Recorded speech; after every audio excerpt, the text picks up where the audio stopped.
Hello, welcome to Sweet Sycamore. We are studying our Women of the Bible. I'm Nicole, and I just love doing this with you. We are digging into Mary of Bethany today.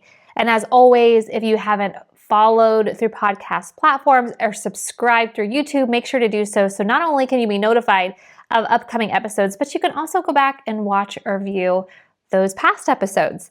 Now, last episode, we actually did the first half of Mary of Bethany. Today might be a little bit longer of a devotion, but I really want to get through these amazing moments of her life.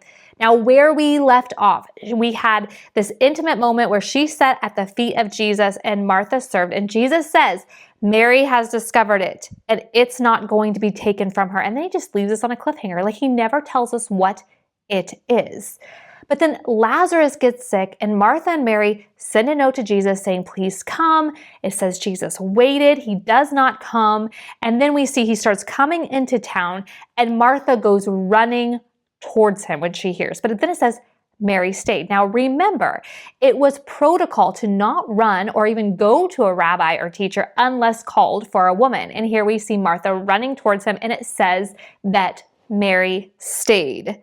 Mary is the one that's following the protocol. It's like she flipped. She's like following the tradition and making this relationship so formal. And so we have to ask the question, like, why? Why did Mary stay? Well, I'm hoping not only to answer this question for you today, but also what it is. Now, picking up to where we left off with Martha, Jesus gets there. Mary is back at the house. We can read in verses 21 through 27 of John 11. We can actually see this intimate conversation between Jesus and Martha, but we're not going to focus on Martha. We're focusing on Mary, and that picks up in verse 28, where we actually see, it says, then she returned to Mary, this is Martha. She called Mary aside from the mourners and told her, the teacher is here and he wants to see you. So Mary immediately went to him. Now hear this. I want you to hear what I think Martha is really saying to Mary here.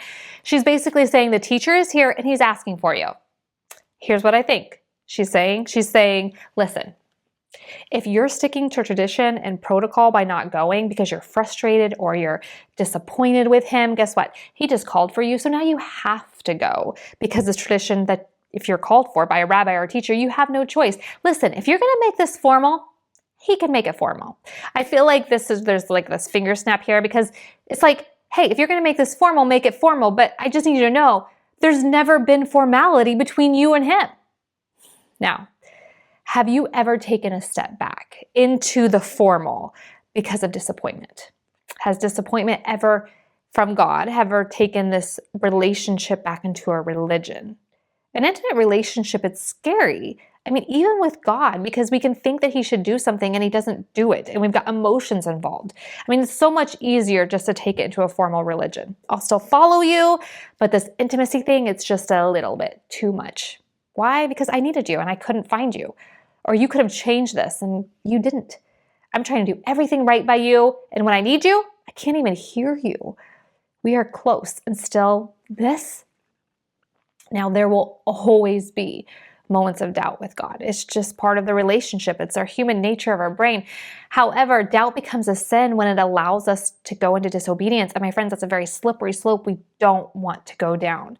It's probably safe to say that Mary was disappointed with Jesus, waiting when he could have saved Lazarus. But let's also take a note that she didn't like puff up her shoulders or cross her arms in the moment that he does come into town. 4 days too late. She actually hears that Jesus wants her. And it says in verse 30, it says, Jesus had stayed outside the village at the place where Martha met him. When the people who were at the house consoling Mary saw her leave so hastily, they assumed she was going to Lazarus's grave to weep. So they followed her there. Have you ever noticed when something has the foundation of love first and foremost, that we let go of the disappointment, the frustration, the anger so fast? I have 2 sisters, and believe me, we have battled it out in our lifetime of sisterhood. But we can fight and then 10 minutes later say, who's going with me to Target? And it seems so strange. But the reality of it is I love them first and foremost, even if I get frustrated with them. And that is what it's like between Jesus and Mary. The scriptures tell us that Jesus loved Mary. And that love was reciprocated. So much so that the moment that he calls for her, she forgets her disappointment and she actually moved so fast that it caused others to notice. Why? My friends, he's God. I mean, we can doubt, we can be mad, we can be frustrated, but that doesn't take away his power, his might, his lordship of our lives. And Mary knew that. She saw him do miracle after miracle, and she goes running to Jesus. And we pick up in verse 32 and it says, when Mary arrived and saw Jesus, she fell at his feet and said, Lord, if only you had been here, my brother would not have died. Then Jesus saw her weeping and saw the other people wailing with her. A deep anger welled up within him, and he was deeply troubled. Where have you put him? He asked them. They told him, Lord, come and see. Then Jesus wept. Mary lets us in on this beautiful kind of what's going on in her heart and her mind when the first thing she says to Jesus is, you could have saved him. I mean, she did not understand what was just going to happen just moments later. From all angles at this point, it looks like Jesus has let her down. But I want you to see this beautiful representation about how Jesus' heart is truly connected to Mary's heart. When her tears start coming out, his tears start coming out too, knowing that he is about ready to raise Lazarus from the dead. He still cries because her heart is broken. His plan is not always going to be our plan, and we don't know the why, but I do believe that we can trust that he is connected to us and desires this relationship, this intimacy, not this formality, not routine. And maybe that's what you need to hear, that when your heart is broken, his heart is broken too. To wrap up the story, guess what? Lazarus is risen from the dead by Jesus himself, and the story goes on with Mary from Bethany in the next chapter in John 12. And we actually see verses 1 through 8, starting in verse 1. It says, 6 days before the Passover celebration began, Jesus arrived in Bethany, the home of Lazarus, the man he had raised from the dead. This is why this is important. It says 6 days before Passover. Now remember, Jesus died on the cross at 3 p.m. on the day before Passover. So we are like right there. We are right on the cusp of all of this happening, and Jesus knows what's going to happen. And so we pick up in verse 2, it says, a dinner was prepared in Jesus' honor. Martha served, and Lazarus was among those who ate with him. Then Mary took a 12-ounce jar of expensive perfume made from the essence of nard, and she anointed Jesus' feet with it, wiping his feet with her hair. The house was filled with his fragrance. I just want to paint this picture of what's really going on in this moment. It's the nicest of dinners. I mean, perhaps even a celebration of what Jesus had done for Lazarus. And with Lazarus being a very important man, I'm sure the table was filled with very influential people. And although Mary would have been a guest at this dinner, she is kind of coming out from the sidelines where the woman would be, and she is bringing this 12-ounce jar of nard, another breach of etiquette for a woman to interrupt a dinner. But this fragrant ointment was imported from India, and it was actually worth a year's salary. Why would she have something so expensive? It's pretty simple. A woman's dowry was often held in fragrances because they didn't lose their value and they never spoiled. It was a way to keep money secure. They would invest in costly perfumes or ointments, and then they would hide it within the house, showing us that this was not something that was impromptu with her. It was something that was really thought out. Mary was not just giving him expensive perfume. She was literally giving him her future, her security. And she let down her hair, which again broke Jewish protocol as it was considered indecent. And using her hair like a paintbrush, she just wipes this essence of nard all over his feet. This form of worship and intimacy, it cost her. It cost her her image, it cost her her future. But she didn't wait for a private moment to do this with Jesus. She did this for everyone to see. And they had opinions. In verse 4 it says, but Judas Iscariot, the disciple who would soon betray him, said, that perfume was worth a year's wages. It should have been sold and the money given to the poor. Not that he cared for the poor, he was a thief, and since he was in charge of the disciples' money, he often stole some for himself. And Jesus replied, leave her alone. She did this in preparation for my burial. You will always have the poor among you, but you will not always have me. See, here's what Judas is saying. That's excessive devotion. My friends, People with a hard heart will always see worship as a waste. But Jesus defended her again. This relationship was not one-sided.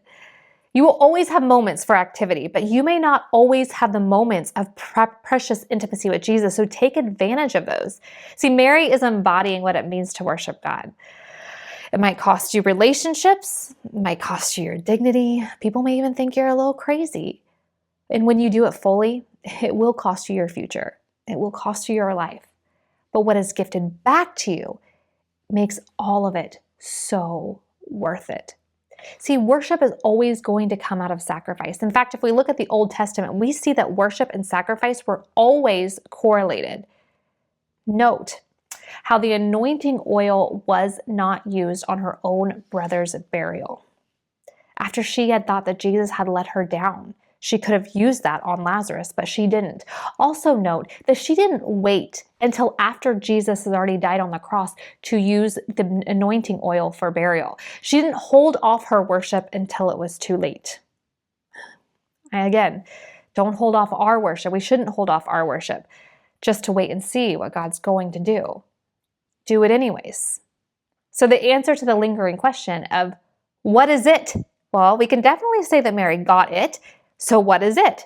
Well, Jesus was pretty clear that he was going to die and raise again. In fact, when you look at the Gospels, you're like, how did the disciples miss it? He literally says, I'm going to die and I'm going to be risen again in 3 days. Well, the disciples were really waiting for like a true King of Kings, somebody to overthrow the Roman government and to bring them comfort in that current day and age. But Mary, the woman who sat at his feet, she got it.